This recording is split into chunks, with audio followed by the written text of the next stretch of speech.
प्राचीन समय की बात है। एक समुद्र के किनारे एक गुरु अपना आश्रम बनाकर रहा करते थे।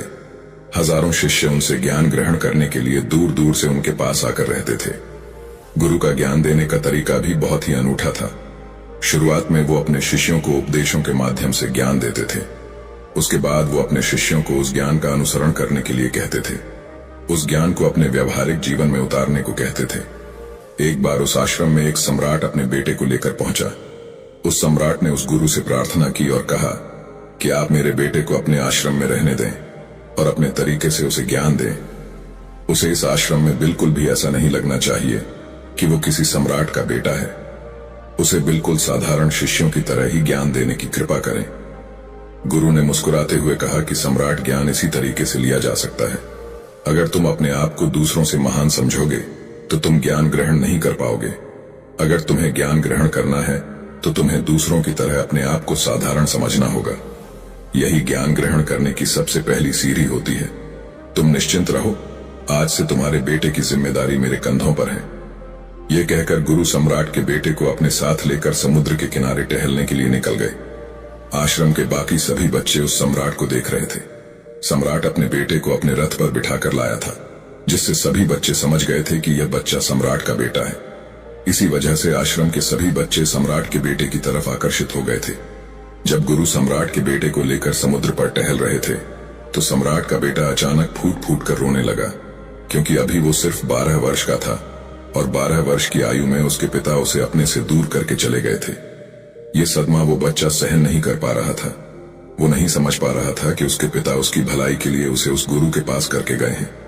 उसे रोते हुए देखकर गुरु ने कहा कि बेटा, मैं तुम्हें चुप नहीं करूंगा।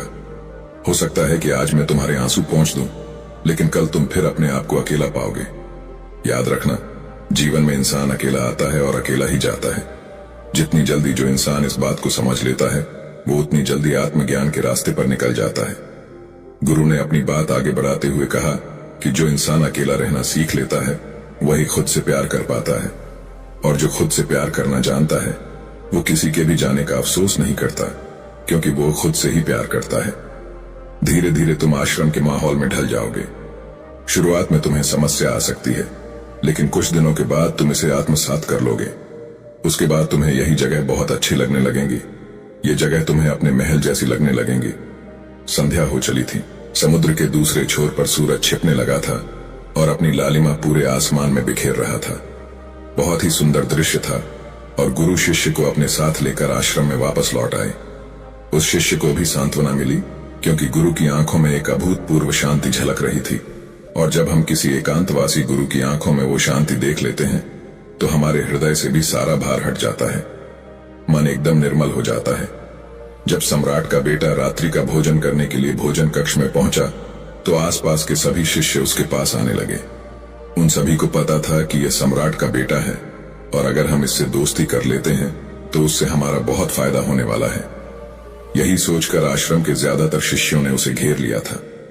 बस कुछ बच्चे जो अकेले रहने का महत्व समझते थे, जो दिखावे में विश्वास नहीं करते थे, वो उस सम्राट के बेटे के पास जाने की बजाय अपना पूरा ध्यान खाने पर लगा रहे थे और एकांत में बैठकर अपना भोजन कर रहे थे।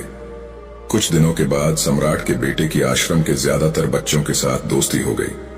अब वो आश्रम में उन बच्चों के साथ घूमता, उन्हीं के साथ अपना ज्यादातर समय बिताता। आखिरकार वह सम्राट का बेटा था। सुख सुविधाओं में पला हुआ था।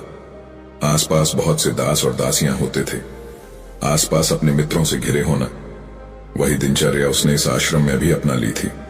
ऐसा नहीं था कि गुरु को यह सब पता नहीं था, पर गुरु उसे अलग तरीके से ध्यान देना चाहते थे। बच्चों को ज्ञान आप उपदेश देकर नहीं दे सकते, उन्हें साक्षात्कार कराना होता है। उसके बाद उन्हें वो बात समझ आती है जो आप समझाना चाहते हैं। गुरु को ये बात पता थी कि अगर मैं इसे बोलकर बताऊंगा तो ये कभी समझ नहीं पाएगा। मुझे ऐसे दिखाना होगा, इसे एहसास कराना होगा कि अकेले रहकर तुम अपनी शक्तियों को जान पाओगे। ये सीख देने के लिए गुरु एक दिन उस शिष्य को अपने साथ एक ऊंची चोटी पर ले गए।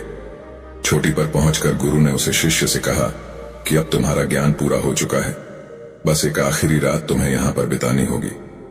उसके बाद अगले दिन शाम को मैं तुम्हारे राजमहल में तुमको पहुंचा दूंगा। वो बच्चा तो ये सुनकर बहुत खुश हो गया कि अब मैं वापस अपने राजमहल चला जाऊंगा। फिर से मेरे दास और दासियां, सारी भोग की वस्तु ये मेरे पास होंगी। उस शिष्य ने गुरु से पूछा कि गुरुजी, मुझे आज रात आप यहाँ चोटी पर क्यों रहने को कह रहे हैं? आखिर मुझे कौन सा आखिरी ज्ञान यहाँ से मिलेगा? गुरु ने मुस्कुराते हुए कहा कि यहाँ पर चट्टान के पीछे तुम्हें छिपकर बैठना होगा।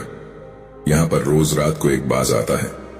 बाज को देखना है, बहुत गौर से देखना है, हर गतिविधि देखनी है, और उस बाज को देखने के बाद अगले दिन अगर तुम उस बाज की खूबियां मुझे बता पाए तो मैं तुम्हें तुम्हारे राजमहल वापस भिजवा दूंगा। और हाँ, सुबह आने से पहले एक बात पर और ध्यान देना है। एक चरवाहा यहाँ पर अपनी बकरियों को चराने के लिए आता है। तुम्हें उन बकरियों की गतिविधियां भी देखनी है। याद रखना, बाज की गतिविधि रात को और बकरियों की गतिविधि सुबह। अगर तुम दोनों की गतिविधि ध्यान से देखकर मुझे बता पाए तो तुम इस आश्रम से हमेशा के लिए आजाद हो जाओगे। तुम्हारा ज्ञान पूरा हो जाएगा। मैं तुम्हारे पिता को कह दूंगा कि यह बच्चा हमारे आश्रम का सबसे ज्ञानी बच्चा है। यह कहकर गुरु अपने आश्रम में वापस लौट आए और वो बच्चा वहीं पर उस चट्टान के पीछे रुका हुआ उस बाज का इंतजार करने लगा। काफी वक्त बीत जाने के बाद वहां पर एक बाज अपने बच्चों के साथ पहुंचा। सम्राट के बेटे ने पूरी रात उस बाज की गतिविधि बहुत ध्यानपूर्वक देखी और सुबह होने के बाद जब चरवाहा वहां पर अपनी बकरियों को लेकर पहुंचा तो उसने एक अभूतपूर्व दृश्य देखा। उसने देखा कि वो बाज बकरी के एक मेमने को अपने पंजों में दबाकर आसमान में चला गया। उसने उस बकरी के बच्चे का शिकार कर लिया था। ये सारा दृश्य देखकर वो बच्चा आश्रम में वापस अपने गुरु के पास पहुंचा। इससे पहले कि गुरु उससे कुछ पूछते, उसने गुरु को प्रणाम करते हुए कहा कि गुरुदेव, आप आश्रम के सभी बच्चों को यहाँ पर बुला लीजिए। मैं सब लोगों को बताना चाहता हूँ कि मैंने क्या देखा। जब आश्रम के सभी बच्चे वहां पर पहुंच गए तो उस सम्राट के बेटे ने कहना शुरू किया कि मैंने अपने जीवन में बहुत से पक्षियों को देखा है, लेकिन बाज उन सभी पक्षियों में से सबसे अद्भुत और सबसे अलग होता है। उदाहरण के लिए एक तोता हम सभी ने देखा है। तोता बोलता तो बहुत है, लेकिन कभी ऊंचा आसमान में नहीं जा पाता। लेकिन एक बाज जो कि हर समय शांत रहता है, वो आकाश को भी छू सकता है। उसमें आकाश को छू लेने का सामर्थ्य होता है। जब भी एक बाज अपने शिकार को निश्चित कर लेता है तो वह उसी शिकार पर अपनी नजरें लगाए रहता है, चाहे वो कितनी भी ऊंचाई पर क्यों ना हो, चाहे कितना भी खतरनाक तूफान क्यों ना आ जाए, लेकिन उसकी नजर हमेशा अपने लक्ष्य पर स्थिर रहती है। आज सुबह जिस बाज को मैंने देखा, उसने हर बकरी को अपना शिकार नहीं बनाया, बल्कि उस बकरी के झुंड में से उसने उस बकरी के मेमने को अपना शिकार बनाया। पहली बात, उस बाज की तरह हमें भी अपना ध्यान अपने एक ही लक्ष्य पर स्थिर रखना चाहिए, चाहे कितनी भी रुकावट क्यों ना आए। हमें अपना लक्ष्य स्पष्ट दिखाई देना चाहिए, पर पूरी एकाग्रता के साथ ध्यान देना चाहिए। तीसरी बात जो मैंने उस बाज से सीखी और जो हम सभी को सीखनी चाहिए, वह यह है कि बाज कभी भी दूसरे पक्षी के साथ नहीं रहता। वो हमेशा आकाश में अकेला रहता है। इससे हमें यह सीख लेनी चाहिए कि हमें कभी भी छोटी सोच वाले लोगों के साथ नहीं रहना चाहिए। आखिरकार हम भी वही बन जाते हैं जिनके साथ हम रहते हैं। इसीलिए या तो महान सोच वालों के साथ रहो या फिर अकेले, क्योंकि जब हम अकेले रहते हैं तभी हम खुद की ताकत और खुद की कमजोरियों को जान पाते हैं। कमजोरियों को जानकर उनको दूर कर सकते हैं और अपनी ताकत को जानकर उसका सही इस्तेमाल कर सकते हैं। लेकिन वो तभी संभव होगा जब हम अकेले रहना सीखेंगे। चौथी सीख जो हमें एक बाज से लेनी चाहिए कि एक बाज हमेशा अपनी सीमाओं से ऊपर रहता है। जब तूफान आता है तो हर एक पक्षी अपने घोंसले की तरफ भागता है, खुद को छुपाने की जगह ढूंढता है, लेकिन बाज ऐसा कुछ भी नहीं करता।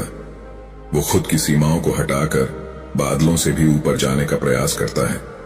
हवाएं उसे धक्का मारती है, पंख उसके भारी हो जाते हैं, पानी और धूल की वजह से कुछ दिखाई नहीं देता, लेकिन वो फिर भी आसमान की तरफ जाता रहता है और अंततः बादलों से भी ऊपर निकल जाता है और वहां तब तक ऊपर जाता रहता है जब तक मौसम ठीक नहीं हो जाता। अपनी सीमाओं को सिर्फ इसलिए हटा पाता है क्योंकि वो समस्या के आने पर उससे घबराता नहीं है, उसे डर कर बचने का प्रयास नहीं करता, बल्कि एक सकारात्मक नजरिए के साथ उसका सामना करता है। जीवन में चाहे कितनी भी रुकावटें क्यों ना आए, हमें उन रुकावटों को हराना चाहिए, न कि उनसे डर कर कहीं छुप कर बैठना चाहिए। बहादुर तो वो लोग होते हैं जो तूफानों से टकरा जाते हैं, कायर तो अपने घर में, अपने घोंसले में, अपनी जगह में आराम से बैठ जाते हैं। पांचवी बात जो हमें एक बाज से सीखनी चाहिए कि बाज कभी भी अपने घोंसले में घास के कोमल तिनके नहीं रखता। जो तिनके कोमल होते जाते हैं वो उन्हें निकालकर फेंकता रहता है। उसी तरह चाहे कितनी भी आरामदायक जिंदगी आपको मिली हो, लेकिन उस आराम से ऊपर उठकर अपने आलस्य को हटाकर जीवन में मेहनत करते रहना चाहिए। जीवन में पसीना बहाना चाहिए, शारीरिक मेहनत करनी चाहिए। अपने घोंसले से कोमल तिनके उठाकर फेंक दो और आज ही अपने आलस्य को हटाकर निकलो। हर दिन अपने आप को चुनौतियां दो। हर दिन मुश्किलों का सामना करो, क्योंकि वही मुश्किलें तुम्हें मजबूत बनाएंगी। जंगल के राजा शेर को भी झुंड बनाकर शिकार करते हुए देखा जा सकता है, लेकिन बाज हमेशा अकेला शिकार करता है, क्योंकि वो जानता है कि झुंड में रहना हौसला तो देती है मगर साहस छीन लेती है। आदमी को हमेशा अकेले ही आगे जाना होता है। यही कारण होता है कि वो जल, थल और नभ सभी जगहों पर अपने शिकार का परचम लहरा सकता है। बाज की उम्र लगभग 70 साल की होती है, लेकिन 40 साल में ही उसका शरीर पुराना हो जाता है। नाखून उसके पैरों में धंसने लगते हैं, पंख उसके शरीर में चिपक जाते हैं, उसकी चोंच खराब हो जाती है, उसका शरीर भारी हो जाता है। ऐसी स्थिति में शिकार करना तो क्या, जीने की भी हालत नहीं रहती उसकी। ऐसे में उसके पास सिर्फ 2 विकल्प होते हैं। पहला, या तो वह खुद की इस अवस्था को स्वीकार कर ले और भूखा प्यासा मर जाए, किसी दूसरे जानवर का शिकार बन जाए, और दूसरा विकल्प यह होता है कि वो 6 महीने एक बहुत ही दर्दनाक प्रक्रिया से गुजरे और खुद को फिर से पहले जैसा मजबूत बना ले। लेकिन बाज दूसरा विकल्प चुनता है। इसके लिए वो खुद को एक बहुत ही ऊंचे चोटी पर ले जाता है, जहां वह पहले अपने सारे पंख खींच खींच कर निकालता है और फिर चट्टान पर पैर मार मार कर अपने पंजे कुतर देता है। उसके बाद उसी चट्टान पर अपनी चोंच को पटक पटक कर पुराना हिस्सा निकाल देता है और इस लहूलुहान अवस्था में खुद को दूसरे जानवरों से छुपाता फिरता है। अगले 6 महीने तक वो इसी दर्दनाक प्रक्रिया से गुजरता है और इंतजार करता है नए चोंच, नए पंखों का। तब फिर वो अपनी नई जिंदगी शुरू करता है और निकल जाता है अपने शिकार पर और अगले 30 सालों तक फिर से राज करता है। इसीलिए समय आने पर हमें भी अपनी पुरानी आदतों को त्यागना होता है और कुछ नया सीखना होता है। समय के साथ बदलना होता है, अपने आप को तैयार करना है, वरना हमारा भी शिकार हो सकता है, हम भी पीछे रह सकते हैं। इसके बाद सम्राट के बेटे ने बकरी की विशेषता बताते हुए कहा कि बकरी हमेशा झुंड में चलती है।